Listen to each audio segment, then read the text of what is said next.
Hello, Northwood fans. It's almost time for volleyball season to get underway. I'm Travis McCurdy, joined now by the new head coach of the Northwood Volleyball program, James Goodridge. And James, you've been through one spring. How do you feel your program is standing going into the season? We feel pretty good. We've got a good cast coming back, returning from last year, and then a good group of incoming kids. So we feel pretty good.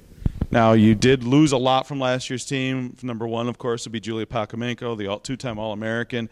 How do you replace a player of that magnitude? Of course, you weren't here for her, but it's one of those things. How do you approach that?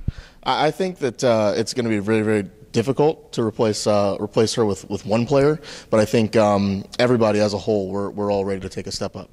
And you talk about players having to take a step up. It's not just that Julia graduated. You look at who was lost. Basically, there was a player at every position. Elizabeth Barker was a libero. You had Allie Homayan as an outside. Kristen Pershon was a middle. Jordan Dunn was a setter. But you also have a lot of players coming back that have seen some time that should be able to step into those roles.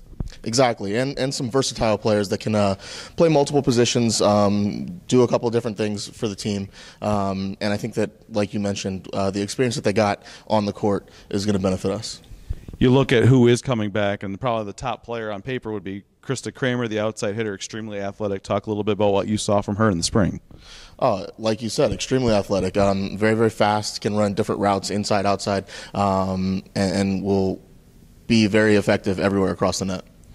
So we're looking at Erin Homayan as a libero who's had a lot of experience. Talk about what you saw from Erin in the spring as well. A lot of ball control, great platform, very fast on her feet. So we expect her to have a field day in the back row. Setting is one spot where it's going to be a really wide open competition. You have a couple, Jacqueline Kimmett, Beerta Barnsdottir are both back who have seen some time at setter, but you've also brought in some new players. What do you expect to see there? A battle. We like to see a lot of competition in our gym. We think that we're just going to have them set it out, and we're going to see who rises to the top. Then you look in the middle, Cassandra Marsh last year had a really breakthrough season, really took a big step forward, and she seems like a player that could really have a big year this year for you guys. Extremely high volleyball IQ. We think that she's going to be one of our smartest players, and very, very effective, like you said, yes.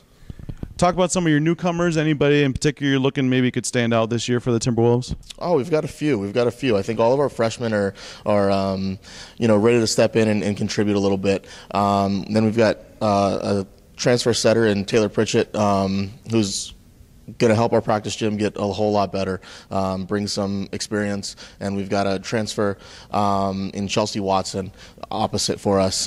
She's going to bring something and some experience to the table as well. Looking forward to the season. Anything in particular you want to see out of camp coming up here when the kids arrive this week? Well, we're implementing a new system, new offense, new defense. So we just like to see us get fundamentally sound and learn what we're teaching, and kind of just start the season off on the right foot. Well, Coach, thanks a lot for coming on, and good luck this season. Thank you.